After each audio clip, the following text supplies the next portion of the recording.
Today's episode of The Chop Shop is brought to you by our good folks over at Manscaped. Get 20% off and free shipping with the code The Chop Shop at manscaped.com. That's 20% off and free shipping at manscaped.com using the code The Chop Shop.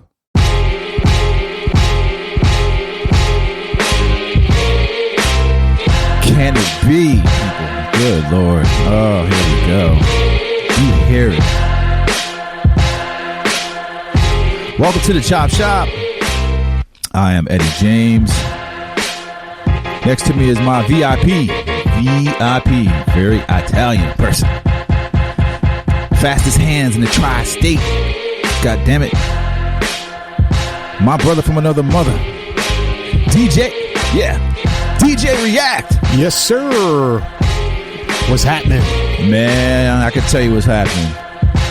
We have one of the illest producers on the planet. Hails from Seattle, Washington. They call him Snare Jordan. As you can hear. Very fitting name, by the way. Hardest beat. Pause.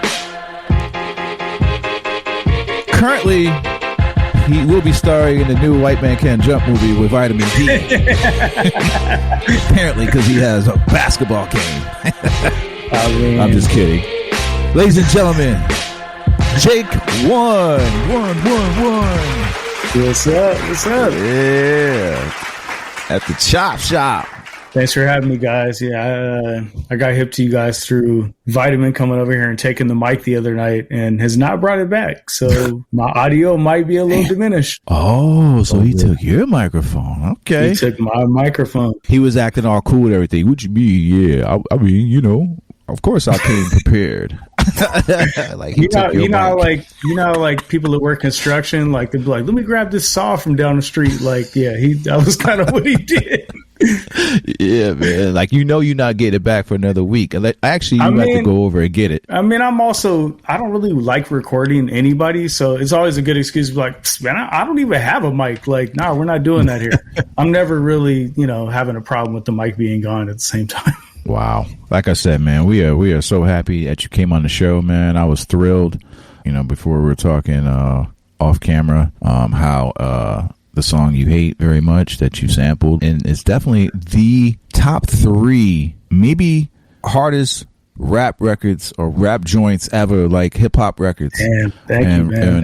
Wow. We all know that as Rocc Co.Kane by De La Soul and Doom. The beat, I mean, just we'll get into that later on, but man, we are just happy to have you here, man, and we're gonna get into it, man. We were talking to Vitamin D, and he said that you guys were collaborating still, and you guys went into the future, went into your past and everything, and I see that you've been rocking with Vitamin D for a very long time. Was he a part of your original crew, and how'd you get into this thing called hip-hop and music, man? I probably first heard of Vita. I was a freshman in high school, and I don't know if he might have been a senior by then. He's a little older than me. I think he's a year or two older than me. I'm not sure. He's one year older than you, I think. Right. So I went to an assembly, and I was like, hold on, man, there's like guys up there with turntables, and they had their own songs, and I just was so baffled by that because you just didn't see that. This is like 1991. That's some rare ass shit. So that's when I first became aware of Vitamin. Maybe that summer, my neighbor started doing songs with them. My boy Hussein, who was like kind of my rap partner. And at that time, I had moved to the suburbs, so I was gone. I didn't, I missed all this. So I came home at some point, and my friend Hussein plays me his tape. He's like, yeah, these guys, Ghetto Children. They go to Garfield. I was like, I couldn't believe that somebody from Seattle made something that I liked that much. Just because, it sounded like what we were listening to at the time, right? The Tribes and Jungle Brothers and whatever else. So I just became a straight super fan at that point. Like, I was always like I'm like, I see Hussein. I come back on the weekend. Man, let me get you guys new tapes. He dubbed me and stuff. And then eventually, I want to say maybe my junior or senior year of high school, I ran into him in a record store. Yeah. I think he was on a mission, might have had a bunch of records in his back, small of his back then. He was he was moving crazy back then. And you know, I just told him who I was. He was like, "Oh, okay, what's up?" Whatever. Anyway, so later on, somebody brought me over to his house. Another homie of mine from childhood, and I played my beats for him, and he was just kind of like, "This is cool, man." He's like, "You didn't mean to put them two samples together, though. I know you didn't." I was like, "Fuck, you're right. You're right."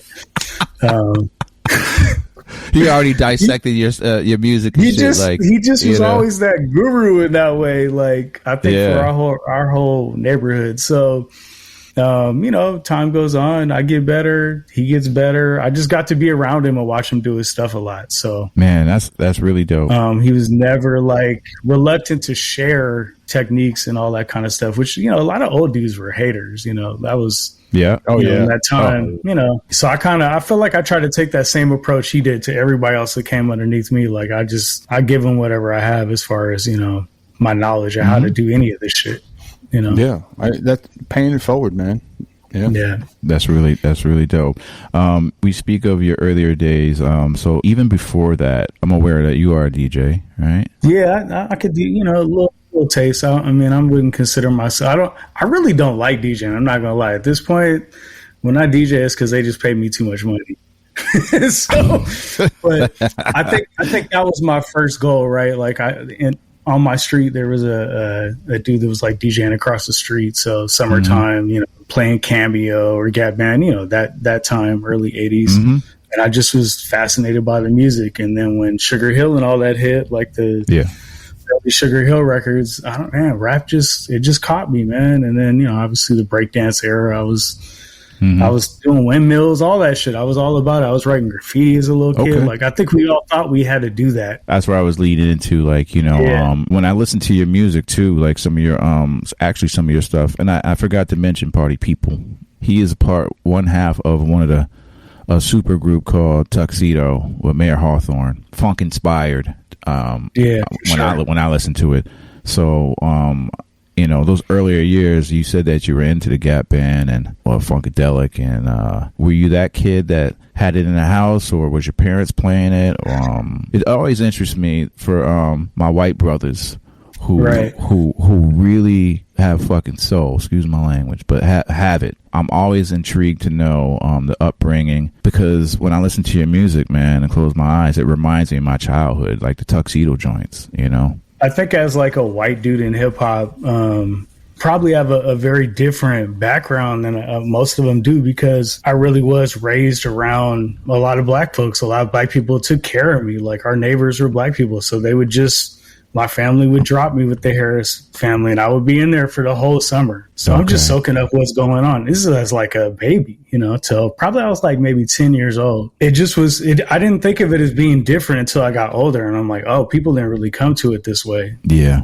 And that was unique. You know, that was just something. My parents were really hippies. So like when we moved to this area, a lot of white people didn't live here. So, you know, my parents were just that type to do stuff like that, because they were kind of radicals in that time, very politically active and stuff like that. So, and, you know, my dad was like, I look at him as like he was like a backpacker kind of, because he was into just weird ass jazz, right? Like, I went to a Sun Rock concert as a kid. I mean, that's the kind of shit he was into, like Pharoah Sanders type shit, right? Yes, Pharoah Sanders. Coltrane, you know, like we had pictures of these guys on our wall, like they were family. You know what I mean? Like, yeah, that's really dope. So, I mean, were you really were you into the music back then, or you just like what the hell? Not that stuff at all, man. I'm not gonna lie. I would be like, I hated it. He would take me to like jazz concerts and stuff, and I'd just be like, I just want to hear Run DMC. Like, come on, like, why can't we just be regular? You know, at that time, I thought it felt like I was just strange. Like, I didn't really fit in with anybody in my mind. You know what I mean? Yeah, but do you appreciate it now, man? And do you really appreciate it? Because I actually, I appreciate it a lot. You know, I really appreciate it a lot. I think it's funny. Somebody told me, like, when I had a kid, I'm like, man, you probably gonna like jazz when you have a kid. And I was like, it kind of turned that way for me, I think, you know?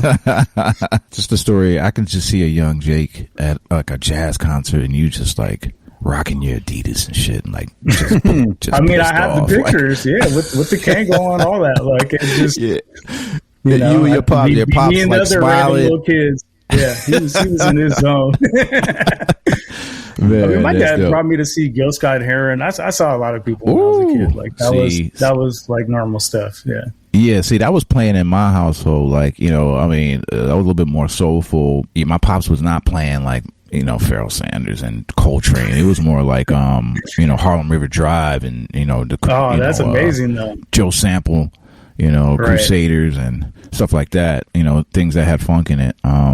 Talk to us about your earlier days of wanting to do beats. I really can just remember the moment that I even understood what beats were. I mean, obviously I was a hip hop fanatic, and I think I associated DJing as being what, you know, even a beat was at that point. But so I was always wanted to scratch and stuff like that. But my dad moved to Hawaii, I think my freshman year of high school. So I went out and visited him, and I went to like a Goodwill and bought a James Brown Funky People tape. And when I heard that, it just like blew my mind. Every song that I loved, you know, came from that tape basically. And then I was like, oh, I know what the good loops are. I could find that stuff. I could find other records, you know. There he is. Yeah, there he is. Yeah, there you go. Yeah. And you know, from there we just rate our parents' records, and you know, my parents had some cool records. Like my stepdad had Gene Harris, you know, Astral Signals and Donald Byrds and stuff. Like I had some good ones. So that kind of set me up to, you know, be a little better as far as that than maybe the regular person, you know. So beat making and your first sampler, what even possessed you to think that, like, all right, you know what, I want to be behind that. I just want to do the beats. Man, you know what it really was hearing my boy Hussein doing songs with Vitamin and them guys. Like I was probably like summer of '91, and I was just like, damn, I want to make beats. We had the little Casio like everybody did, so we do the hand loop or whatever. We're doing that at first, and then I had like a summer job, and I just went in the paper and looked for anything that says sampler, and I just bought the one I could afford off a random guy. Like, no idea what any of it did. A Casio. Well, I think this was a Roland rack mount or something later on. Okay. Which I could like loop a sample, and that was probably about it. And then the next thing I got that was kind of where I really started making more legitimate beats was an Emax rack mount. Okay. So I had that. I was making beats on that, but it didn't have a sequencer, so it was real janky how I was doing it.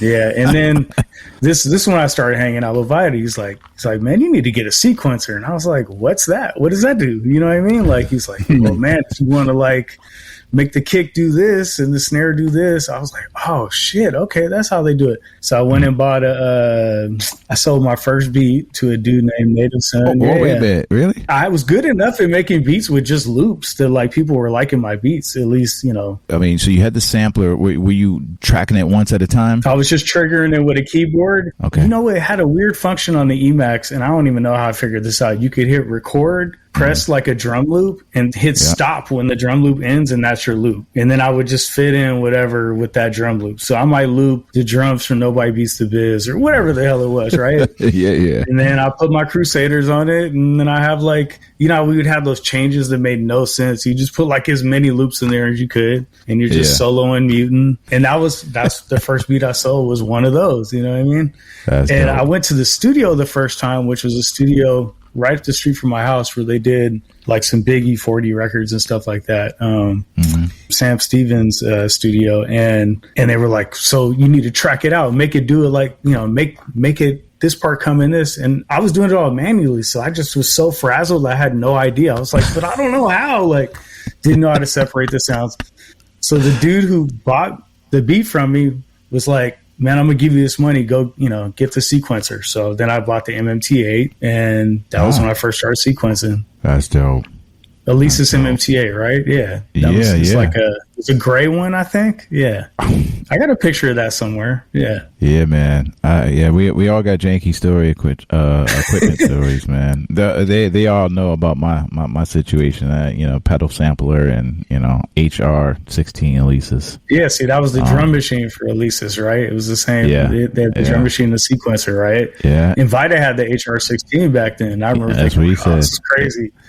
You know, but he was really getting it to do some shit. Like his beats sounded like real beats. Like he was really advanced with this stuff. I mean, I know he had family history with all of it, you know, so yeah, man, he had a leg up, but he just had some ingenuity with it from the beginning, you know. Well, he said that, you know, he was really into your shit. I mean, when he first heard your joints, he was like, oh shit, okay, yeah, for real. Well, it's funny You because know? like the dudes like Vita and his cousin, my boy Samson, they were like my sounding boards, right? I play my beats and they'd be like, man, you got a good ear for samples and stuff, but man, you're going to run out of loops and get whack. They used to tell me stuff like that, right? So like, man, you better learn how to chop or like, man, can't you play a bass line and key? I mean, they would be on my ass. I needed it though. You know what I mean? Word. Like, yeah, Okay. I didn't have any sort of idea. I just would grab a couple samples, put them together, and be like, this sounds cool. This sounds like something Pete Rocc would do or whatever, you know. They were invaluable in that way. You know what I mean? Yeah. And speaking of those earlier days, man, in Seattle, like being from Seattle, I know that Sir Mix-a-Lot is from Seattle. Yeah. Hell yeah. Is it safe to say that Baby Got Back changed your life? Oh my god! Because it put y'all on the map, and I know, were you feeling a way? The thing is, we loved, like, before he even came out with Posse on Broadway, which was, I don't know, what, 6-7 years before that, right? That was before he would that. have a song on our local radio. You know, he'd have a song every week on this rap show. So we were really on him way before he even came out with Posse on Broadway and all that. And we had a lot of pride for him. I would see him driving his car. I think he had a Cadillac with like Mix-a-Lot on the license plate. You know, you would do shit like that back in the day. So he was a legend. Or he was pretty gangster with it too. You know, I don't know, man. I mean, he's I'm sure the area he's from, he had some of those around him, you know, as everybody probably did during those times. But yeah, by 94, when we're like trying to be Pete Rocc and, you know, Dre and Quick, and then he does Baby Got Back, like, nah, we weren't really messing with it. But I wouldn't say I was an active hater. There was definitely more of the older generation because they were closer to him, right? They were fucking hating. I was kind of like, whatever, I don't even care about this. Like, this don't mean nothing to me, you know? And that would have to feel just crazy for me, like, to just knowing that that guy was in my reach, and he just not only comes with a record, but like an anthem hit, forever smash record. I mean, a record that in 2023 is buying him new Lamborghinis to this day. Like, when I see him, that's what he's on. He's buying a new Lamborghini. He's like, oh man, this car is crazy. I did something with him recently. I don't know, it was probably like 6 months ago. We were on one of these Zoom kind of things, and I was like, I pulled out the DMX and showed him. He's like, yeah, that was when I was really doing it for the love. I'm like, see? Yeah, that's crazy. Yeah, because I forgot about Posse's on Broadway. That was an ill record. That was a dope record. That was a really dope record. Didn't Jim Jones redo that record? I know 40 did someone. I think Dipset did. Yeah, I mean, it's just one of those. It sounds like hip hop now, right? Like there's, like if you listen to the beat, it's not that different than what it is now. Yeah, some ones did. His first two albums I liked a lot. It probably wasn't until Beepers and all that I wasn't really into that as much. Like, but the shit, hip hop changed so fast in those times. They're like, oh yeah. New equipment came out, and then they were just on to a new style, and we were like, "Oh, but Nas is out now. Like, you can't. Why would we listen to this when Nas is out? Or that's true. In a major way, E40. Yeah. Hearing your beats, you mentioned Pete Rocc. Can you elaborate about some of your inspirations earlier in those days? I mean, when I started, it was really Premier, Pete Rocc. I liked a lot of West Coast guys too, like especially when the West Coast guys were sampling. There was a lot of like bass stuff that was really big here. So there was this dude TC who did like RBL Posse and Totally Insane. I listened to those as much as like the Pete Rocks and stuff like that. Oh, as equally. Yeah, because that was what was big here. Like the people that were listening to the Gangstars and that kind of stuff, that wasn't what was popular, at least in our area. Yeah. They tell you, get the hell up out of here with that shit? I mean, there would definitely be, you might try to put that kind of stuff on in somebody's car, and they'd be like, nah, man. I had a friend that would always try to play like Ultramagnetic in like those environments and just get skewered. Like they just didn't want to hear it. You know what I mean? They just didn't want to hear it. Especially, the rhyme style, Cool Keith and shit, because, he was unorthodox with it. Right. So like, that's just not for everybody, but that stuff, obviously Quick was a big one because Quick was sampling especially the first couple albums, like the Quick as a Name and Second and None's first album. Like, incredible. I love the shit out of those albums. Like, which one was Bitch Better Have My Money?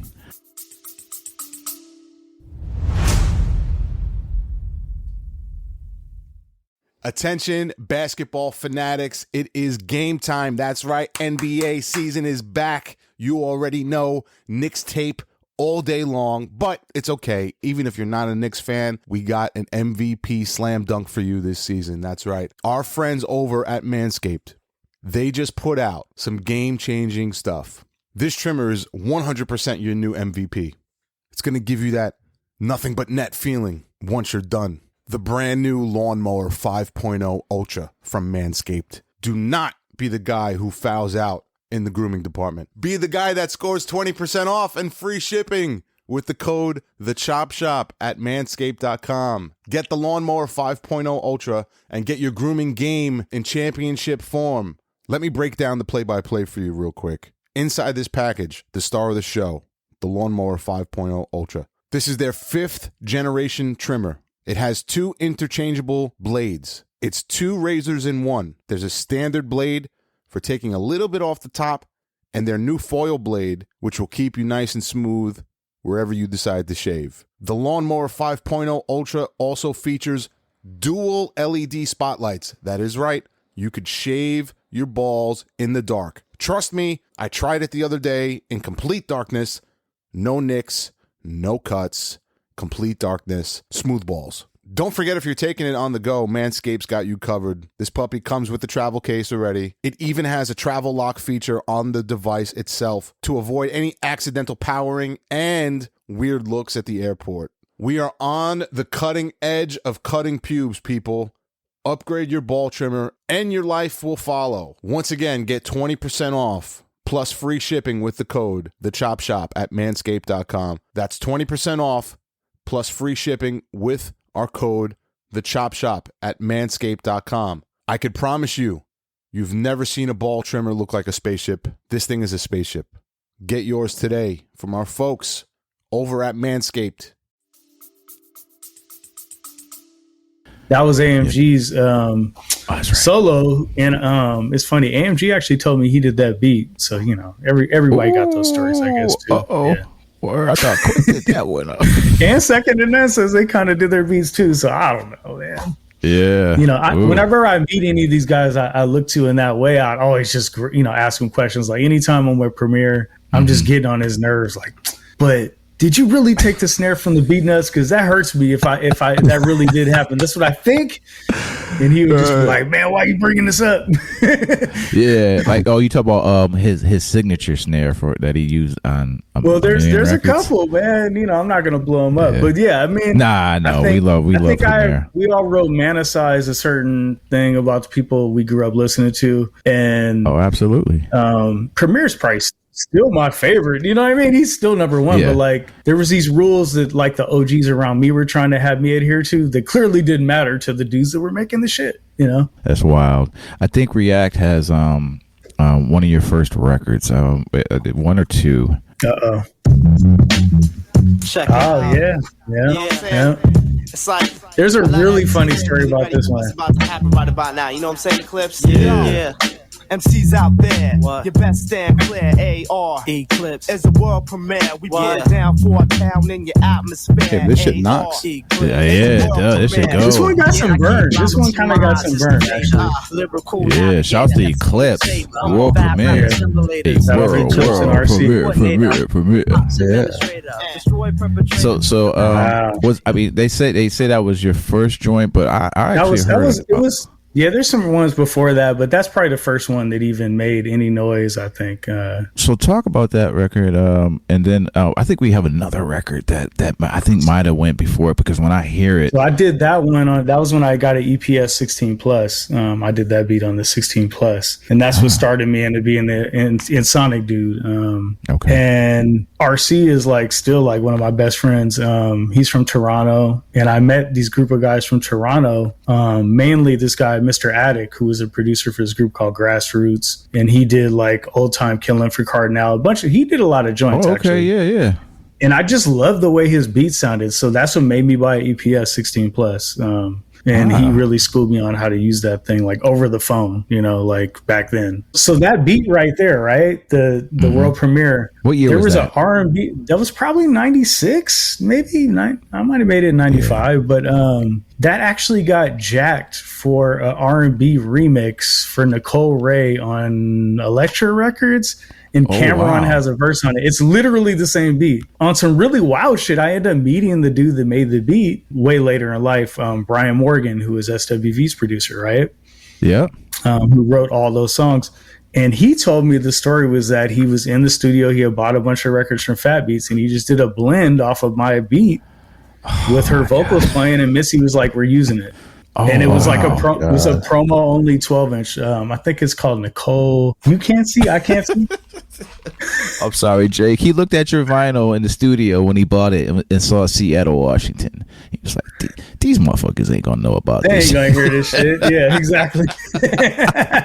I'm sorry, I cut you off. Go ahead, brother. But what's really funny about when it first happened, I had like, homies of mine that had service as a DJ call me like, "Yo, man, they stole your beat." And I had been through that before because, all of us use the same damn loop. So like maybe I use a loop from the Blackbirds and Tupac comes out with a song and my friends would be like, "Man, Tupac stole your beat." I'm like, not really. It's just kind of the same sample, whatever. So when I heard this one, I was like, holy shit, they really did steal my beat because I programmed that whole shit, Anyways, it was promo only. I didn't make no money. We couldn't sue them. We wanted to, but nothing came of it. But that made me believe that I was good though, that they was good enough to steal from me. I'm like, oh, I got some shit. And bonus, when Gangstar did Moment of Truth tour, they came out to that beat. Like Premier played that beat and they came out to it. Yeah. That's dope. That's my hero. I just felt like I was like, I made it, I still would have saw that dude though. I would have saw him. I would have shot him a fair one, bro. See, I don't think I met him till 20 years later or something, like way later. I would be like, "Yo, why do you think you can just steal people's shit?" And then, yeah, it's crazy. Like me and him were actually like homies, and yeah, that dude. He was your homie, the guy who stole from you? No, way later on. Like I met him, and we're homies now. Oh, okay, all right. But this dude talented brother though. He wrote "Weak." His name just on that shit. No, I know. He's very, very talented. One of the better songs and better albums, actually. Hell yeah. The whole SWV movement. Play that other record, React. I think this record might have came before. I'm curious what this is gonna be. Oh yeah, this might have been like a couple of months before. Yeah.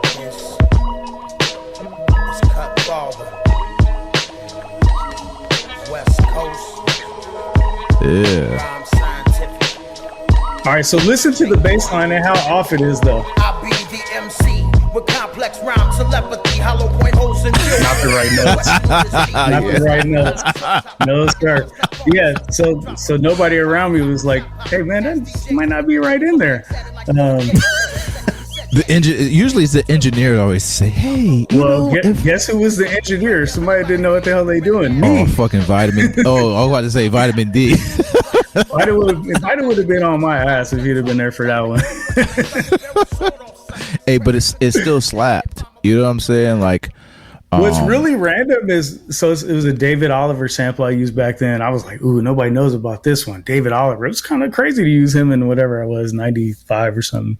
Yeah, I brought David Oliver back last year with Larry June, so that was cool to only 28 years difference. We'll get into Larry June in a little bit, man, because that guy's a walking legend right now. The way he's doing it, man. He's killing it. Oh, he's killing it, man. For real. Shouts to Larry June, man. So those records were late 90s. And we're moving into 2000s. So that label, the label is called Conception, and my big homie Supreme, that was his label. So, it's just whatever songs I was doing with people, that's what kind of came out. So those were like some of the first songs I've probably ever done in a studio. And I didn't really know what I was doing, obviously, but I could stumble on something good on occasion. And that whole situation fizzled out. And I went to the Gavin convention. I don't know if you guys remember that. Oh my God. I went to the Gavin convention in 1993. All right. So this was probably 98, 8 in San Diego, and I brought like 20 beat tapes or something, and I just handed beats off, because I was like, I got to get out of Seattle. I'm seeing also like what Vita's going through by producing all his homies and locals, and it wasn't going where he wanted it to go. So I kind of learned a lesson from just seeing that.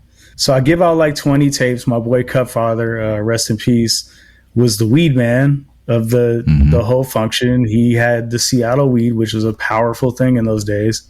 So he was, he would give somebody some weed and then give my beat tape.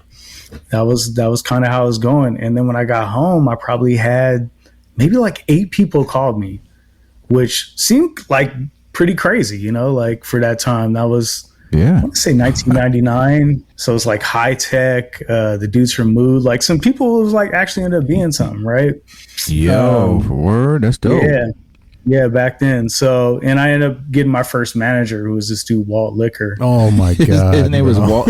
His name was Walt Liquor. Walt Liquor. Yeah. You trusted a guy with your career named Walt Liquor. Like Malt Liquor, Walt Liquor. Yeah, no, I used to, Coquee, 900. I did, right? Well, I was a youngster, man. I didn't know. You probably thought that shit was cool. I'm managed by Walt Liquor. Motherfucker drunk as hell, like, yeah, go ahead, Jake. You know what I'm saying? Yeah, he nice. You had to think in this time, I didn't think I was going to make money on music like that. It wasn't like, oh, I'm going to be a producer and make that a job. Like, nobody in Seattle was doing that. So, I was having jobs. I think I was a mailman during that time. Except for Sir Mix-a-Lot. I mean, Mix-a-Lot, getting plenty of money for sure. But I was just a regular working dude. I mean, Vita had an early deal too, right? He had a deal with Geffen, and I remember hearing when they came back with the demo, it just wasn't as good because they weren't doing the beats, or he wasn't doing the beats, and that was kind of the strength of the group, obviously. But there wasn't this like you can go give beats to a bunch of people model at that point. That wasn't really going for somebody from Seattle. That wasn't something I even knew was possible. Well, you said it too. It's like something that you had to learn from too. I mean, sometimes those are the keys, man. When you learn what to do through other people's hardships, I guess I would say, how to navigate. For sure. Well, he was loyal because he had a crew, right? Whereas I had friends that were rappers, but they weren't serious about rapping, so it wasn't like I was abandoning them by giving their beat to somebody else. We were just fucking around. Yeah. You know what I mean? Whereas I think with like his situation, they really put a lot into it, So you said that you were an Insonic guy back in the 90s. Yeah. And you are known in the industry now still as an Insonic guy because I've seen you fly on that ASR 10. When did you pick up the ASR? Well, we know how you picked it up because Vita. Yes. Well, I mean, there has been. So I started with that 16 plus. It was probably about 95, and I liked it. I thought it was dope, but then I don't remember who the first person I saw with ASR was, but I just realized like, oh, it's just a more powerful version of the 16, the ASR. So I got the ASR. It's funny. I had the ASR before Vita. Let's be clear on that too. I had it way before him. I had it maybe 2-3 years before him because he was using like a Roland W30 or something at that time. He had that shit knocking though. But yeah, maybe the one I have right now is his. I heard him say that, and I was like, he might be right. I don't even know. I mean, there's like varying broken ones, like I have. I might have taken like the scuzzy out of one and put in the other, did a little open heart surgery. That's something I haven't heard in a long time. Scuzzies. My God. I mean, it's funny. Like, I don't really even use all that part of it anymore. But, at one point that was like essential to the equation, right? Oh, of course. But yeah, I will say when Vita got the ASR, he taught me a couple of things where I was like, he was really into the effects. Like he would take like a stock keyboard sound. There was another dude named Maul around here that also was like making more West Coast like keyboard beats, and he would make his own sounds. We would get sounds from him. Like he'd have the funk sound and bass or whatever. I think that's what I played on Rocc Co.Kane Flow. Like one of those just really filtered down. Yeah. Is it a comfort thing for you now? Because I see the videos and like you're still using it. I use it for small things because I think if I'm only just doing beats in there, there's like definitely a limit to it. So I might do like a real skeleton beat and then put it in Pro Tools and then put more sauce on it, kind of thing. Play on top of it, layer it just to make it sound bigger. Yeah, it's weird. Like I've definitely go through stages. I made a lot of beats on the computer too, but I like for people to not know if I don't want them to know I'm like making it on the computer or the ASR. Like I want them to be not to be able to hear the difference. Until you do the beat breakdown, of course. And well, all right. So what's funny about the beat breakdowns I did one recently, and I did it on Pro Tools, and people were mad. I'm like, damn, like who fucking cares? Like, you like the song? Like, I don't care about all that shit. I made hundreds of thousands. Where's the ASR? I made thousands of beats on the ASR. Yeah, man, and actually classic records. I mean, classic records are under your belt, man. Like I think even before. I'm trying to think. Grind Date came out a certain year, but I was like 2003-ish, I think. Maybe 2003, like and then I was hearing. I think it was the G Unit record. Right. Yeah, that was the first one I made that like actually did numbers. Where you're just like, oh, somebody's really making some money. Off whatever I did. Somebody. Was the G Unit joint your first real placement? That's the first one I think that went platinum and stuff. I had it's crazy. There was a stage there where I probably had 2 years where I did so many songs for people that just didn't come out. And this was still early before Pro Tools. So like, I did like 3 songs for Mos Def's second album that never came out. I did a Rod Digger song with Lloyd Banks back then that came out. That actually did come out. I think it's the first major label one I had. Man, but kind of, you would get paid back then. You get paid the first half at least, which was, something. Yeah, we talked about that. You get the first half, and then they had to pay you to record the song back then, even if they didn't know it was good. So, like when Pro Tools came, then it was like, "Ooh, we just gonna record this shit, and if we're gonna decide after that if we like it, and then we'll pay you when the album comes out." Whereas before, they were really paying us, not even knowing what their voice would sound like on the record. Like that was happening a lot. So, at that time with G Unit, how'd you meet Sha Money? And I have a Sha Money story. It's crazy that I had a lot of different managers and beat shopper dudes like that were giving beats to whoever. At that point I was just kind of like letting my beats fly. And I ended up meeting Denon Porter from D12, who's like one of my favorite producers, and he came to Seattle for I don't know, whatever tour they had with Eminem in those days in G Unit, and took me backstage. He saw Sha Money and he was like, "Yo, you ever met Sha Money?" I'm like, "Nah, but I heard he likes my stuff." So I meet Sha Money and he's like, "Yo, I've been trying to find you. Nobody will give me your info." And I was like, okay. So I give him beats that day. And maybe 2 months later, he calls me. He's like, "You got a song on the soundtrack for Get Rich or Die Trying, and I want to manage you." So that was really where that whole thing started. And then I just was basically doing beats for them for the next 2-3 years. That was like my main thing. That's how I become to know who Jake One was, because I, obviously looking at the credits, and I was like, "Who the hell is Jake One?" And everybody was trying to get on them records too. So like it was. Yeah. It was, and I would be up at the office when I would go to New York and I get to hear what everybody else was sending. So it let me know how good my beats had to be to even compete in that space, Oh man. And when I tell you the joints that you did for G Unit and 50, man, I literally had to look on the credits like, who was doing this?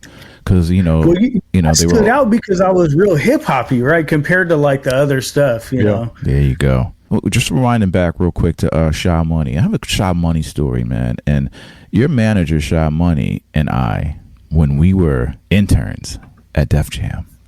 Oh, wow. We were interns at Def Jam together. And this is before he was just like, it was just me and him in like the mailing rooms. Wow. And we would have to mail shit. Like he worked for, I think, an A&R called Jazz. Her name was Jazz. I know. I think I'm right, but I was in there working for a homie named Baja Asali, and this is the old Def Jam office at 160 Varick. Right. About 90. This is 96, and it's me and Sha. That's probably like when he did the Cormega song and stuff like that, because I know he did. Yeah, he was producing. I knew he was producing, but I didn't know at what level, obviously, because we were all doing underground stuff at the time. we used to be, and he'll get a kick out of this. I hope he hears it. We would be in there just praying that we can sell beats, because he would play me his beats, and I think he worked on. We both had 3000s at the time, MPC 3000s, and we just sit and play each other's music, and like we were supposed to be mailing shit off. You know what I'm saying? Stuff it vinyl and everything. Like we were two interns, and then I left Def Jam as an intern, and I started looking at records, and he was producing. I was like, wow, that really happened for him. And you know, he was never like, in the times I was around him, he just he liked doing beats, but he wasn't like focused on him. He had a lot going on. He I was think focused. The business side then just worked for him. So you just lean into it. But what was dope about him is, man, he would listen to anybody's shit. I mean, I was with him times where guys would give him a CD on the street, and then he'd play, and he'd be like, oh, this sucks, trash. Well, it's kind of good. You know, like he really, and they discovered a lot of people. They really, what him and D Prosper are doing, shout out to D Prosper, who's, you know, got his own thing going now with the Soul and the Horn and all that. You know, D Prosper was an underground dude too. Like he was always trying to get them dudes to rap on Mad Lib beats and stuff. I remember Lloyd Banks in the office one time was like, man, why is there so much talking? Why can't I just rap on the beat? So like, you know, I think like that situation was probably the only commercial music situation that would have made any sense in, because we came from the same thing, right? We're about the same age. We like the same kind of hip hop, you know, and I would try to make my version of what they were doing just slightly different, you know, because I just had a different ear for it. You know, I didn't get to like, it wasn't like I was in the studio of Fifth or anything like that. I get to go in there with like Banks or Young Buck and stuff like that, but Fifth was just out of the question. You didn't really see him in those days. I was going to ask that. Were you? You know, I never even met him in person. I probably did over 10 songs for him. Wow. So yeah, it still? was, you know, I still never met him. Yeah. Wow. Damn. You got the record with Mary J? Yeah, 50? I did. Well, I got 2 ones with Mary J with him. I'd say the one tragedy for me personally on G Unit was that I had this record called Be Easy that 50 had wrote that he put Mary on, and it was going to be his song, and then he decided he wanted this dude Hot Rod on it because he thought Hot Rod was going to be like his Chingy or something. This dude was he just wasn't it. Yeah. So they dropped the song. People loved the beat, and it was a dud. But I thought the beat was a shit. I thought the hook was a shit. It just didn't work. All of Me came out really dope. All of Me came out good. I did feel it was kind of weird for her to be singing about a fiend on crack, but you know, it's probably that was probably 50's lyrics that he wrote. We did a lot of songs, man. Like there was a lot of records I did for him, mixtape stuff. You know, nobody ever told me shit. I would just be like, I guess I got 3 on this one, you know, or whatever. Yeah, man. I mean, I'm actually really giddy, man. I mean, I know React's supposed to be asking questions, but just the maturation, man, like of Jake One, like what I'm hearing right now, and I look at your catalog.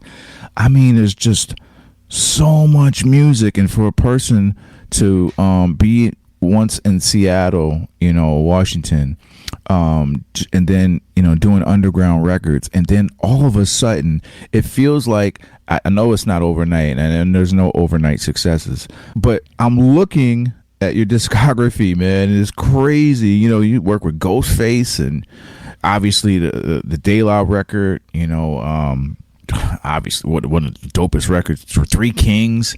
Right. You've been in it for a long time, man. I don't think people really know that. Like, man, crazy. Like it's crazy when I think about it. I mean, because I really am at the point, I'm like, damn, should I just retire? Like, I don't really know if I could do like, I feel like I can make beats that are better, kinda. I don't know. Like, they're just like, and that's kind of where Tuxedo happened. That was 2010. I did that. I felt that way at that point. And so you end up finding a new outlet for these things, and then it turns into its own thing. I feel like I've had like 3 or 4 different careers, honestly, and it's really like things work one way, and I just push that way. You know, I never got big enough where I was like, could just tell motherfuckers what it's going to be. You know, I've been around the big dogs, and I see them. Like, if I'm with Benny Blanco and he decides it's going to be this way, that's how it's going to be. I can't tell Rick Ross, like, no, this is what we're doing today. Like, it doesn't work that way, right? So I'm like, always kind of just clawing my way around. You know what I mean? Like I've been consistent and hit with a ton of them, but never all the way in control. You know what I mean? Never really ran any particular time. So it's also probably allowed people not to get tired of what I was doing too. We talk about the Rick Rosses and the Jay-Z's and the 50 Cents and the Freeways and all those dudes and just super hip hop. And then there's John Cena. So I'm just curious to know how that came about. Are you a WWE fan? So, I was really a NWA, WWF fan, when I was a kid, but I tapped out on that in probably like 87 or something. You know what I mean? So John Cena happened because the aforementioned Walt Liquor was at KMEL one day in the Bay, and John Cena was there, and he gave him a beat tape, and that's really how it happened. Oh, word! It's really how it happened. Talking about divine intervention, bro. I was just, oh man.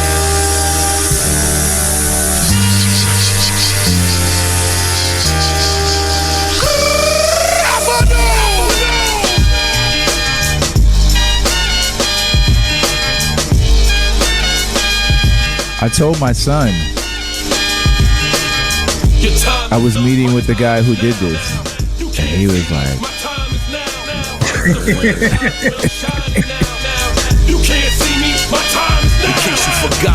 were you surprised that he took this beat? Man, I don't really remember. I remember, all right, so I think on the album I ended up doing 3 songs. One of them was like a horrible fake G Unit beat that just was like such a turd. That one I listened to recently and was just crying, laughing. That was definitely the best beat out of the ones he had picked from me. I wanted to give it to Ghostface. It's really who I made it, hoping I would get it to, but I wasn't connected in those days, right? I didn't have that reach, but that's who I heard on it. When I heard the song, I'm not gonna lie, I was like, yo, this shit ain't bad. Like, your expectation is clearly not good, right? For something like that. And I was like, man, this shit is kind of okay. And the crazy thing is I remember thinking like, he's got his boy on there. I'm like, but he sounds better than his boy. Like, that's not supposed to be that way. I know that publishing check must be crazy. And unfortunately, it's another one. Like I signed a bad deal. Like they basically were like, you take the money or just don't do it. Like Vince McMahon. No. I think his daughter has the publishing. I don't know. I mean, it was like 2 samples, whatever. I mean, so yeah, I'm not making no money on that. You said whose daughter now? John's daughter? No, Vince McMahon. I don't think John makes shit. I don't think Cena makes nothing on that either. Like, he told me he didn't even own his name. What? I remember when we talked about it back then. Wait a minute. So let me get this correct. You're not seeing any money from that record? I don't get nothing. So back then it was like, I think he had picked 6 beats and they were going to pay me $60,000, right? And it was like, you either just take this $60,000 or just don't do it. It's just how it was. And I think I was working a job making $25,000. So I took the money, you know what I mean? Like, yeah. And who would have known the thing? I mean, who would have known it would have turned into this at the same time? That's crazy, man. When I think about it and I hear it, I also think like, damn, man, I'm lucky that wasn't the last one, because a lot of people only get one, right? So I was really fortunate to make a bunch of others, and make it up in the end. But it's amazing you're able to look at it. I mean, you have kids? I have one kid. Yeah, I have a daughter. So okay. Yeah. So and she knows that one because it's one of those ones, right? So that's what it's all about. That legacy, man. Yeah. And I tell her we're not making no money on it, and she trolls me about it. So she's probably looking at you like, I'm like, I don't know why you're talking crazy, because you're missing money in the future. Yeah, man. The whole licensing stuff, man. I mean, it's a different world. I mean, I'm sure that because you've done music for the Fast and Furious. I think it was the Tokyo one, and then also Gone Baby Gone. You've done music on. It's funny. Tuxedo was the first happy music I made. So, like, I mean, that shit just went stupid on licensing because of that, right? Like, I didn't even think. I never had thought about that before. And I was like, damn, why was I making all this dark shit all the time? There's no money in that, But yeah, but just talk about like musical range, dude. Like how you could go from like white van music to to a record like second time around or number one? Right. I started doing Tuxedo purely as just doing something that wasn't for money, right? Like it was because I felt like there was a point where I'm just cranking out beats like, I got to get this off to this person. 50 likes these kind of beats. Let's do this for a month or whatever, straight. Mm-hmm. And that was just something I was doing fucking around. How'd you meet Mayer? I met Mayer because Mayer Hawthorne. People were talking about Mayer Hawthorne, very talented Mayer writer Hawthorne, and singer. So Mayer Hawthorne, he wasn't a singer at this point. He was just a DJ, and I was doing these like funk mixes of these kind of songs, but like real, on some Crate Digger shit where we're using, I might put like a Blue Magic song from '83 on the mix because I had never heard it, and that's what I liked at that time. So he was into this same shit. And I can't remember how Shoes told me about him, and that's really how we met. He was a beat maker, really, though, at that point. And then he played me his demo he did singing. I was like, this shit is kind of good. Like, you might have something with it, right?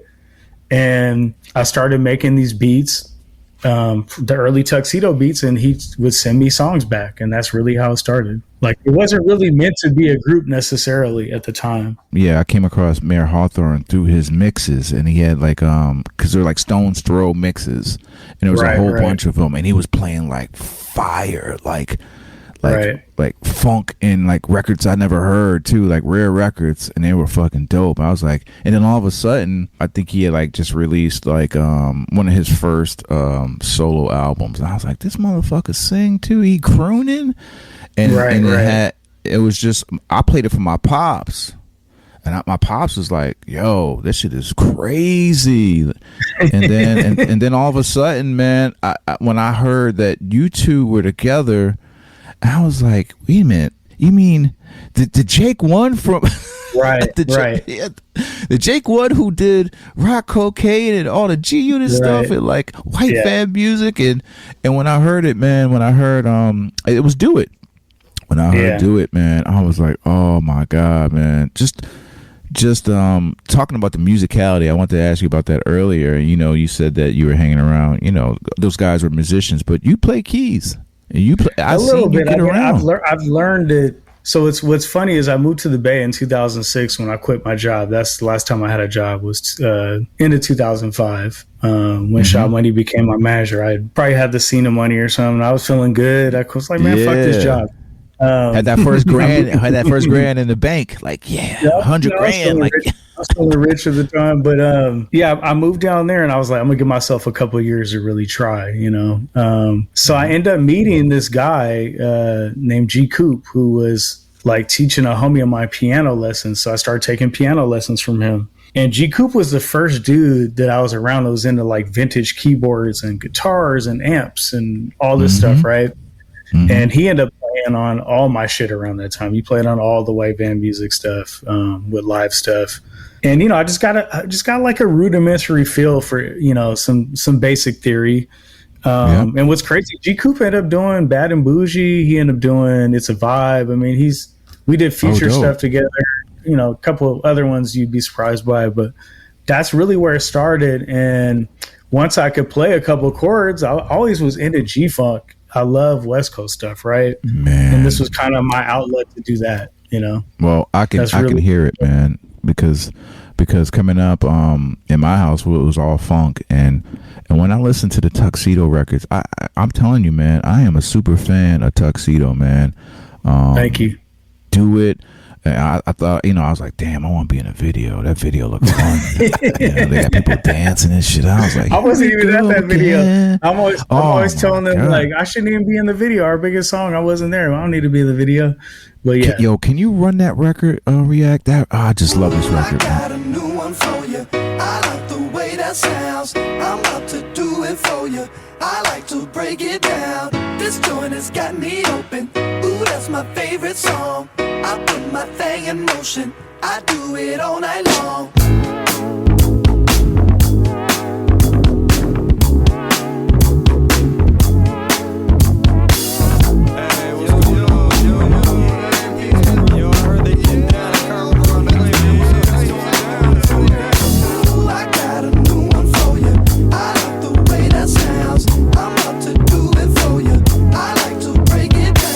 This joint has got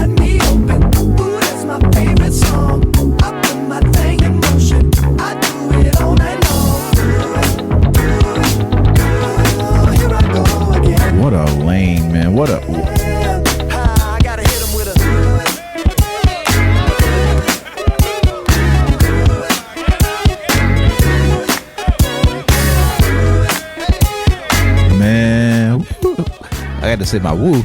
Woo! Yeah, man.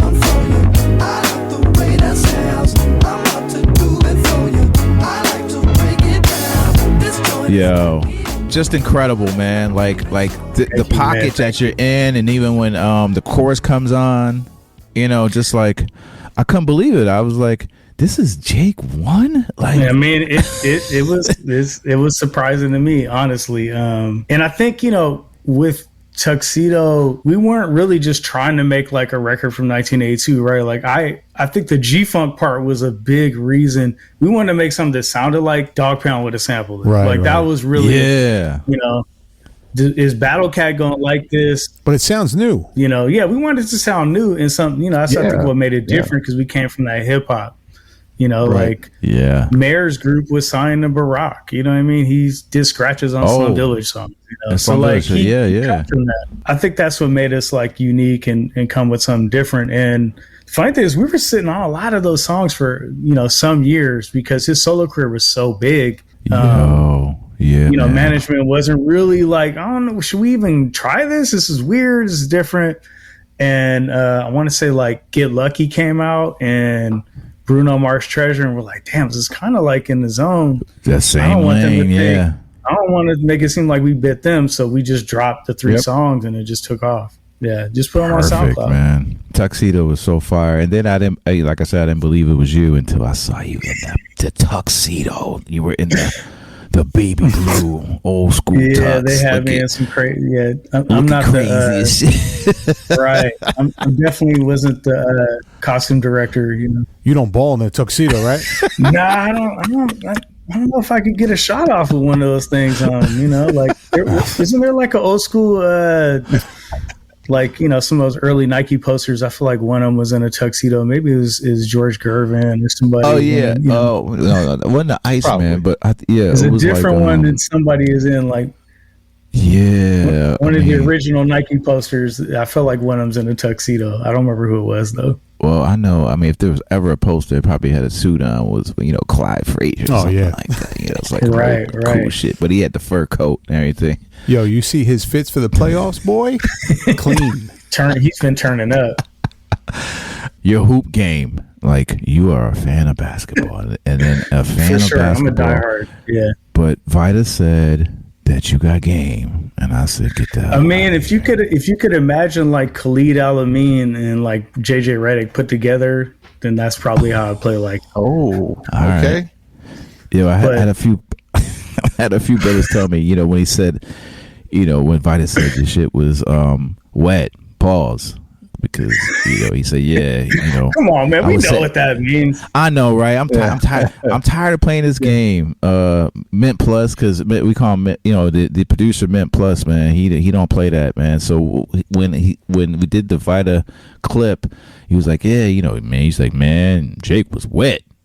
Vita's I never considered that, man. Mint Plus said this whole thing with just a whole bunch of pause signs, like whoa, fire. But your hoop game, man, like I mean, I kind of believe it now, man. You know, like I mean, I'm a decent player. If somebody's not very good that's guarding me, I can score a lot of points. But you know, you put a real basketball player. I mean, I'm probably not able to even get the ball at this point, but I still love to get out there and sweat. And yeah, I mean, it's crazy. Like I play with a lot of other producers and rappers and shit. Like when I'm in LA, I play with Benny Blanco. I play with DJ Khalil, DJ Dahi. Oh, really? Yeah. Oh, yeah. Yeah. Oh, you said Dahi. Dahi's pretty good, actually. Dahi's not bad. He's a little younger, so it's not fair. You know, when dudes are younger, yeah, no, they got that run. Young. Yeah, Dahi's actually since joins to my young nephew Tone Clef, who's a writer. They worked on stuff. Dope. But Dahi's dope too, man. Dahi's a talented guy. Getting back real quick, I'm at the rewind back because you know you have done a ton of records, man, and really just incredible music that will age well. I promise you, bro. Your music is going to age well. We got to talk about the Rocc Co.Kane record, man, because like I said before, it is definitely the hardest joint. It's in my top 3. Wow, literally. Thank you, I want. Yeah, it is. I would say maybe Pete Rock's "Shut 'Em Down" remix. Damn, it's good company. Yeah, joints that just want to make me want to punch somebody in the face. Annie Up. Yeah, Annie Up and Rocc Co.Kane. And Rocc Co.Kane, man. For real, man. I mean, there's a couple Just Blaze records that go hard too. Like PS, I mean, of course, PSA's like You Don't Know, crazy hard. Too.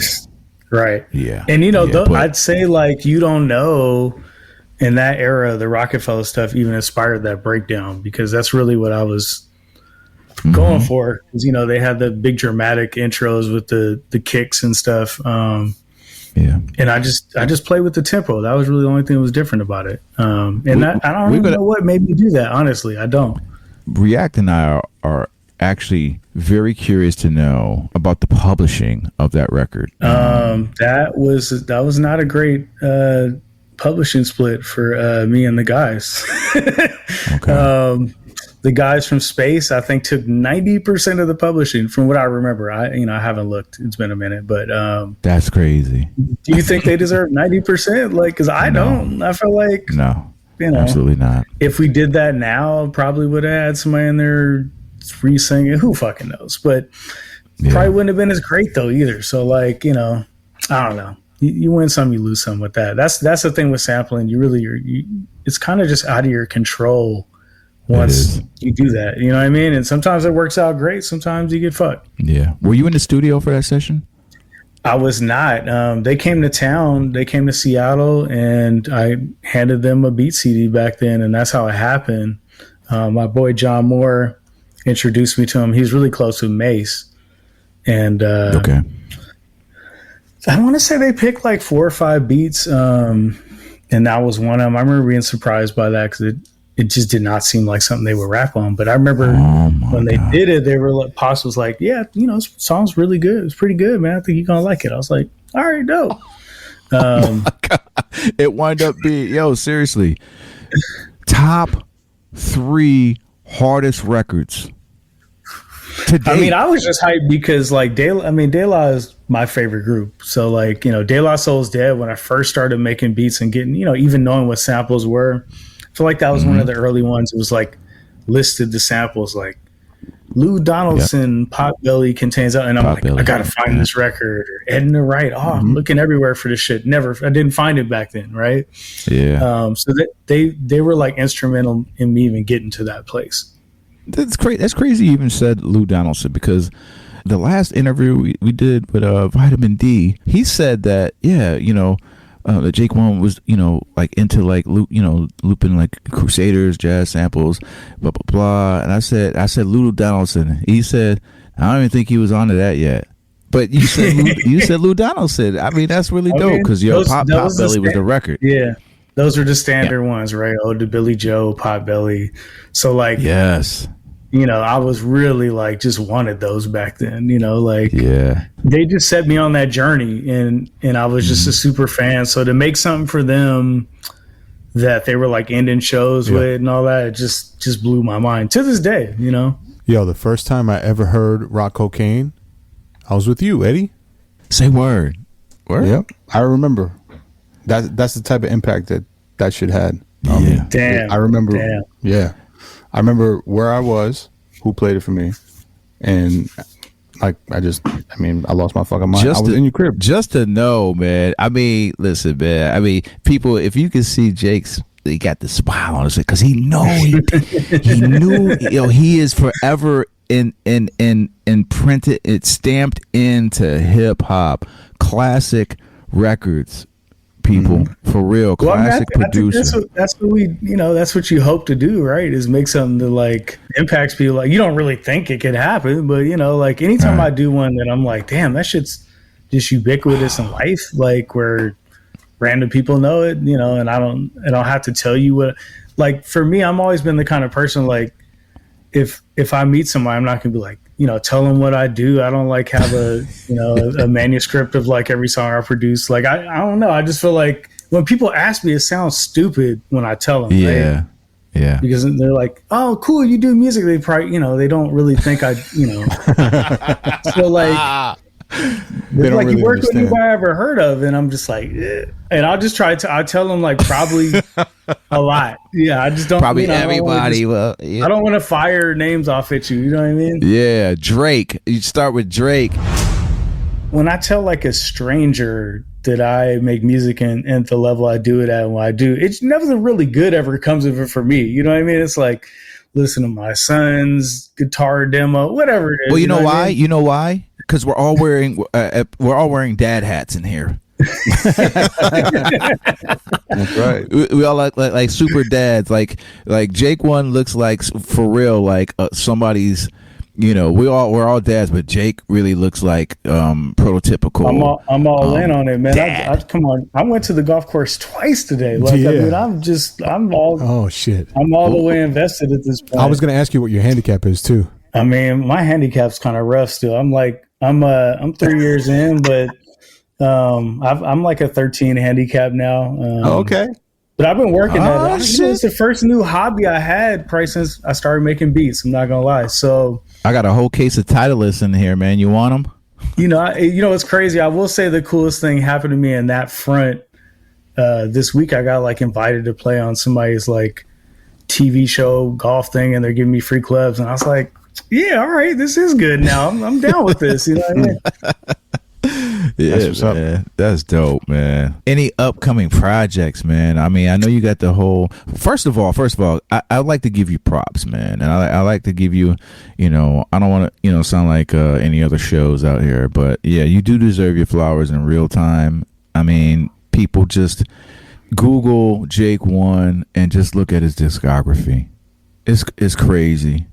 It's crazy, man. It's been a good run. I'm just I think the hardest thing when you have success like that is just, you're just chasing that same high, right? You make a big song, You're like, damn, I got a big one right now, so I got to make another one. And it finds me, I can't really even try to do it necessarily. You just got to keep working and hopefully this shit aligns and you catch one, but it's weird. I mean, because I've had this like other thing, like doing a bunch of trap songs and like for some people, that's what I do. I'm like I met the guy from White Man Can't Jump, Jack Harlow, right? When I met him, he's like, man, you're a dope ass loop maker. And I was like, yeah, I'm good at that too. Where, he didn't know about no damn Rocc Co.Kane Flow or even John Cena, right? Hey, listen, Jack Harlow, you better Google fucking Jake One. Jack can rap, man. Jack can rap, but come on, listen, Jack Harlow, you I'm telling you, just Google Jake One and go to that discography, pal. You missing out on a whole catalog of heat. So for me, it's like I get a kick out of doing what people don't expect me at this point. Like when I do a song for Playboy Cardi, I just think it's hysterical. I'm not gonna lie. I find that more entertaining than doing another real hip hop song because I hadn't done it. You know what I mean? And it's like I'm out of place in that world, and I like that feeling. But it's a beautiful thing, and it's a very similar thing with Tuxedo too, right? I mean, it's like just doing things that I genuinely love that aren't necessarily what I've done before. Are you still in love with it? Depends on the day, man. I'm not gonna lie. I spend less and less time, I feel like, making music, but I think I'm really efficient at this point at just sitting down and making something. What turns into the song that ends up being the special one is only partly me, right? So like it's on the artist to come up with the right hook or the right personality, timing. All these things mean so much, and there's so many people have really good beats out there, but you gotta like catch the songs, because in the end, that's all they're gonna care about. Like, what's your top 20 songs you made, right, or top 50 or whatever? And I love hearing beats as much as anybody. So, but at a certain point, I realized it was more about that, instead of making like I chopped this one the most. Like me and Vita used to battle on like, man, what's your I want to be your lover beat looking like? And he would make one. I'm like, oh, this is crazy. Or we were doing this in like 2005, we were doing all these in 2005. We even had a tape we were doing together back then called Slaps Like Ike, which would not be appropriate now. But it was like a lot of like Ike Turner audio. Nah, it's okay. I think it's we're okay. A beat tape called Slaps Like Ike. I mean, come on. I mean, it's still hip hop. You know, it's comedy. Play out. You know, come on. I'm sure Tina Turner won't like that, bro. Yeah, she probably wouldn't feel that one. So like the beat I did for Freeway where I fricked the Rick James, that was for that originally, and then I used it on that. Or crazy. I did an intro to Snoop's album 10 years ago that I used Knee Deep on. That was my flip of Knee Deep. It just for me, and then I turned into like, I want to flip it and nobody ever know what I even did with it, because I'm trying to get all. I'm not trying to give up the pub if I did something creative. Hell yeah, I'm not going to give it up to you. You know what I mean? Man, Charlemagne was here and said the same shit. Yeah, our producer Charlemagne, and real Charlemagne. Yeah, he was good with that. Well, I think that's where we turned into, right? Because you see that first check, you're like, ooh, I miss how much money because they took all the publishing. And then you're like, it made us better. It really made us better. And it coming up with ways to hide what we were doing and be tricky, and it just increased the art, increased the skill level you had to have to do that. That's what I say. Catch me if you can, because I'm a man of the records, and I'll filter it and take little notes or key it down crazy, like right. Yeah, man, I get it, man. But sometimes, we just gonna loop something too. Like I think you can't really go into it being like, I'm worried about samples today. Like I just make the music I like making. We deal with it later. I mean, I had the biggest record of my career like in 2021, and that motherfucker had an uncleared sample on it because we couldn't find the dude. And the song blew up, and he came. And we dealt with it. Wait a minute. Were you nominated for Grammy nods? Yeah, it was for that record. I've been nominated, I think, 13 times. 13? Holy Maybe shit. 13 over. Yeah. I've only won one time, though. I've only won once. I was hoping to lose 20 times. I wanted to go over 20. I'm not going to lie. I thought that would have been tight. Please tell the audience. Well, the one I won for was I co-produced a song on the Weeknd Starboy album with Benny Blanco. And is that Grammy in the house? Is it around? Nah, all right, so here's some other fuckery about the Grammys. If it all depends on what category you're in, whether you get the actual physical one, you know what I mean? So really? I probably got like a paper one somewhere around here. Yeah, they give you the certificate on wall, stuff like that. Yeah, okay. Put on the wall. I know, right? Anyways, I had somebody else tell me they roll their weed up in those, but I don't smoke weed, so it's not something I would do. I want to say on our second album, on the sticker on the album, because I think Drew had lost 1 or 2 Grammys at that point. We put like 7-time Grammy losing duos back or something on Tuxedo too. Yeah. You know what? And that's what I want to say. I'm glad you brought that up because, man, like the Tuxedo, man, you guys are on an incredible tear, man. You started off in 2015. You made an album. You made an album every 2 years. To 2019. Yeah, with 3. Now we 4 years since the last one. I mean, pandemic definitely like threw us out of whack because we usually make the records together, so we just weren't together as much. But we've been working on the new one. Hopefully next year.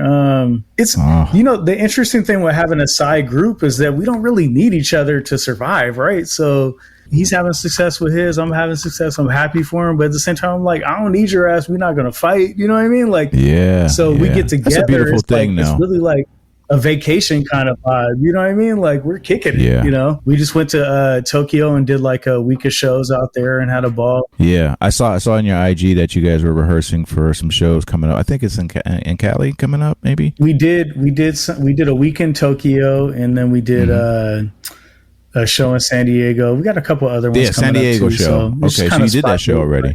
Yeah. I had to like go on a hard crash, like 3-month diet to like fit into my tuxedo, because definitely weren't shooting J's.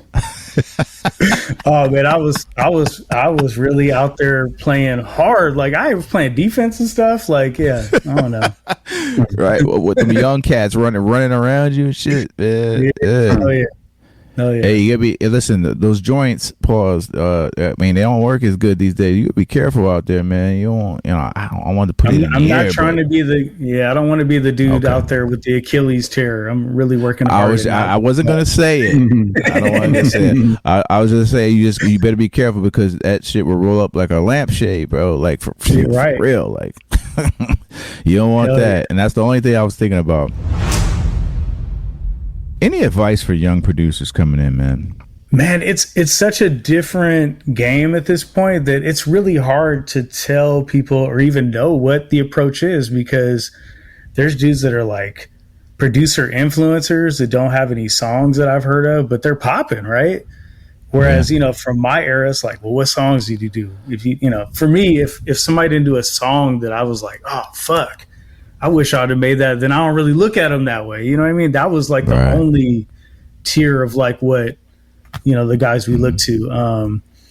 But man, there's a lot of opportunity out there, and I feel like there's more money in music than there ever was. I mean, it's easier to get direct to the money. All these things have changed. You know, if you do have something that's successful, they can't hide the money from you because we got this thing with the plays and we know what it generates. You know, it's not like when you had the goons, like, you know, charging to get the CDs in Best Buys, and the union wanted their money to push the CDs over here. Like all that shit was swallowing up all the bread that was supposed to come to us, you know? So streaming might pay small for what it is, but it's all profit. So it's just a different thing. Yeah. You know, man. So if you have something that's successful, you really can win right now, which is beautiful. Are you opposed to the easy popcorn bubblegum music? I mean, are you, you know, like... Man, I've tried. I think because that's just not what I came up on, or I never listened to it. You know, I've had opportunities. I haven't come with the right thing. I've tried though. It's not in my wheelhouse. I mean, I think it's kind of gray now, a little gray area right now going on. Right. And I heard your recent records, you know, using different sounds, 808s and stuff like that. And I was like, wow, this shit sounds really fucking dope. Right. You know, like, and it's yours. You know, it sounds like you wear many hats when it comes to production, man. That's the beauty about your music, man. As I listen to, you know, did my homework, and I've been listening to your music throughout the years, and your beat tapes, you know, the white fan music, and then the pray emoji hands beat tape, which shout out to House Shoes, right? Yep, House Shoes and my boy Frank. Yeah, so many levels. Yeah, man. I mean, you're in a good spot, man. I just, you know, I admire producers like yourself, man, who are able to just 1 minute do well, I've mentioned again, Rocc Co.Kane, and then turn around and do a record with 21 Savage. You know what I'm saying? And then Tuxedo Records. Right. You know, that's what I said earlier, man. It's the range for me that gets me. Yeah, you know, like I speak to a lot of dudes.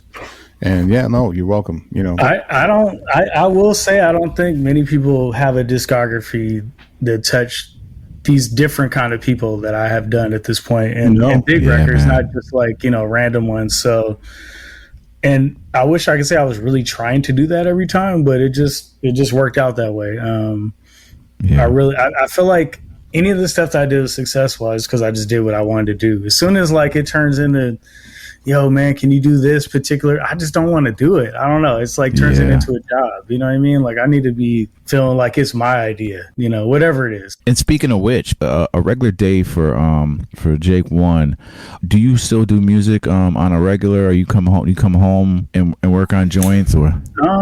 I usually, you know, drop my kid off at school. I might go play golf for a while, you know, and then at some point I'll usually turn the equipment on and work for an hour or two. It just depends. Okay. Some days I'll go hard. Some days I just like don't feel like doing it. I will go like a week without making a beat sometimes though. So it's just kind of as I feel it, you know.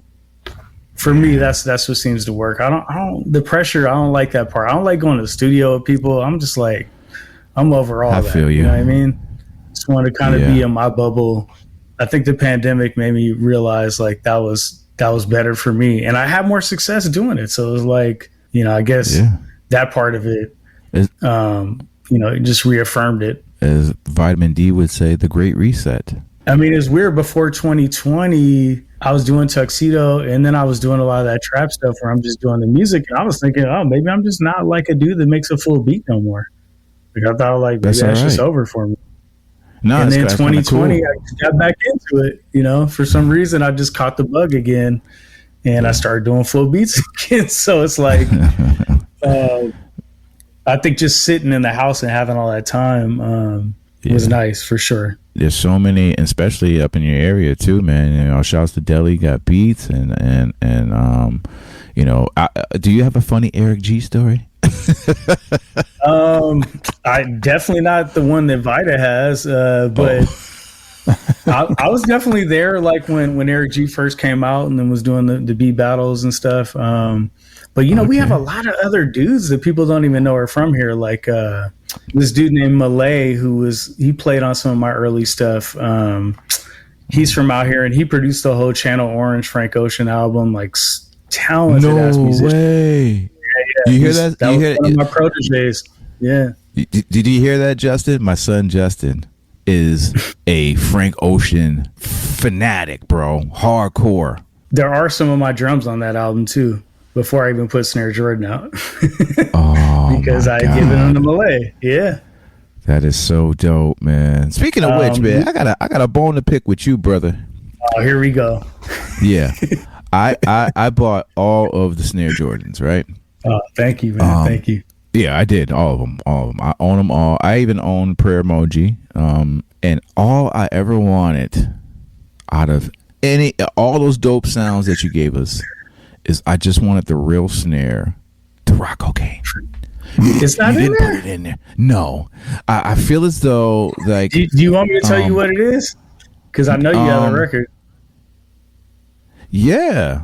Don't say it on here because they're gonna sue for the other 3% of the publishing. Yeah. Off. Are you gonna bleep it? Yeah, we can do it. Definitely. All right, so you know, I'm pretty sure this is what it is. There's an open snare like at the beginning of the song. That's all it is. But it's because it's layered with that other thing. You know what I mean? That's what makes it. Yeah. You gave me the hi hat. I was like, okay, that sounds like the hi hat, and maybe the kick. I mean, I bounced it straight off the session, so whatever. I mean, that's when I was doing those. That's all I did was just take them from the session. You gave us the. He said, "I want that snare raw." Yeah. You know what? I didn't plan. I don't know. That's the funny thing about production, and I was like, I want it. And then at the end of the day, you would never use it, but you just wanted to hit it. Yeah. Because I would be like, all right, well, I'm gonna do it because it's gonna sound like Rocc Co.Kane anyway, and that's not for. No, I'm telling you, it's gonna different. The funny, I didn't want to do those at first because I was worried people were gonna sound like me, but then I would hear people's beats and I'm like, shit, that don't sound like me at all. So it's just all sounds right. And then there's some songs that like I literally feel like I'm responsible for because they use my drum loop on it or whatever. I'm like, damn, I should have got co-production on that bitch. It's literally a loop I made. Any sound design? Any more coming up in the future? Yeah, I got a new sample kit that I did with this dude Cornell. That's really dope. This coming soon. More like I think Snare Jordan 9. I'm gonna probably drop that for the people. Dope. It's crazy. Those early ones, man. I feel like I was selling more of those than people were selling albums. Like, I mean, we were doing numbers on some because it was nobody doing it at that point. You know what I mean? It was really early. And I only did the video showing the beat making to promote Snare Jordan. I would have never done that, right? So I didn't realize that was going to be such a big thing. Yeah, you were like first generation kits. You had your kits and just a plethora of kits, and then you had and then just the beat breakdown. I enjoy the beat breakdowns, man. It's just that's one of those things. Like I didn't know that like when I met like a lot of these young trap producers and just people you wouldn't expect, people like, yo man, I love your videos. And I'm like, word, you know about this, So and I think that the thing that's kind of misleading about the videos is like it makes it seem like it's just magic, you know what I mean? Like clearly I had to think about how to do these in the first place, but it seems simple to just recreate it, right? Absolutely. But to find the right 7 sounds is the difficult thing, right? We're talking about just amazing records, man. I mean, I think my favorite one, obviously, is the Rocc Co.Kane one, but the second one was definitely the Three Kings record. That one definitely got me in a lot of other places. Like I look at songs sometimes that way, where like when that hit, I definitely had other guys coming to me like, yo, I need one of those, like big rappers. So, and that led to the next song. Have you met Dr. Dre? I met Dr. Dre, multiple times. I was in a production deal with them in like 2008. I don't know, whenever White Van Music around that time was. Yeah. So Three Kings was one of the songs for that, for Detox. And that's how that even happened in the first place. But yeah, I got if they ever let the vault go, you're going to hear some of my music that's really good. You know, my God. Does Detox exist, or is that like a myth? I mean, there's definitely been iterations of it, right? Hell yeah. The iteration that I was, hell yeah. That's your answer. I mean, the funny thing is, one of my favorite memories in my career was like mixing the song off my album Home, and I think Ish was there from Diggable, and Vita was mixing it, and Dr. Dre called. He called my phone, right? And I put him on speakerphone, and the studio we're at had a big ass picture of him on the wall. And I was like, this is crazy. It's like he's talking to us. Like God. It was like he was like God, for real. He said, hell yeah. I don't know if did he get a hell yeah? Maybe. I want more hell yes from him. Like that's what I want out of him rapping. I need a hell yeah. That is what I want. So yeah, I did a lot of songs for him, man. There was I mean, I don't know, 10 to 20 like that were cut. What? Yeah. Wow. And you know, the era I was there, it was like Knots was doing a lot of stuff. DJ Khalil was like the one who was killing everybody at that time. You got Focus and yeah. Focus just, for sure. Denying, High Tech. When I got that call, it just made me feel like I belonged, because those are the guys I wanted to be. Yeah. Absolutely, and at that time, I wasn't sure. You know what I mean? Like, I'm still trying to figure it out. This is 2008. I think that was the ultimate validation, you know, to get like your hero want to sign you up and shit. It was like, and it's not like I wouldn't say I sat in the studio and learned a lot from him, because I didn't really like making beats in front of people or on demand like that. But that he was even just checking for me like that, I felt like I made it. You know what I mean? Hell yeah. Hell yeah. Word up. Man, Jake, man, this has been a great interview, man. Oh man, we are so blessed, man. As you know, we're still in our infancy stage of doing this, man. And it really means a lot that you came on, and all the producers. We all appreciate everybody, but man, we got more Tuxedo. We got any side projects you're doing? The big one I got coming is me and Freeway are doing the part 2 to stimulus package. So a lot of that's pretty much done. It's just getting it mixed and stuff. But that I think is going to come this year. I did another album with a kid out of Seattle named Travis Thompson. I got songs with everybody like sitting on drives right now, but like what's coming besides that, I'm not in charge of. You know, it's funny. Like I'll be thinking like, damn, I've been real lazy. I haven't been working. And then I'll think like, oh shit, I got multiple albums done. Like, what am I talking about? Absolutely. But I think this is what all producers do. We're real, you know, it's easy to just get knocked off of your shit. You know, you'd be like, oh, I got it all in control. Oh no, I suck. I can't make nothing good. So this is just, I think all of us go through it, and you know, just getting that validation from people that really come from it. You know, you're just like, yeah, I guess I am doing the right thing over here. You know what I mean? Well, I tell you what, man, I'm living vicariously through all you guys, because, you know, like I'm just talking to you, man, and talking to the other producers, man, like, when I see your discography, and I mean, not even your discography, when I listen to your music, man, because, you know, before I even knew who you were, I was just like, you know, we felt it right off the bat. I felt it right off the bat. Pause. You don't understand, man. You know, I got mint pause out there, mint plus, man. Like, yo, son. Mad. Well, I think what you guys have that's like interesting and different is like, obviously we're of the same era. You guys are a little older, but like Yeah. There's React is the youngest. Yeah, I'm Okay. definitely the youngest. Yeah, I'm 38. Right. He's like, fuck that. That's not me.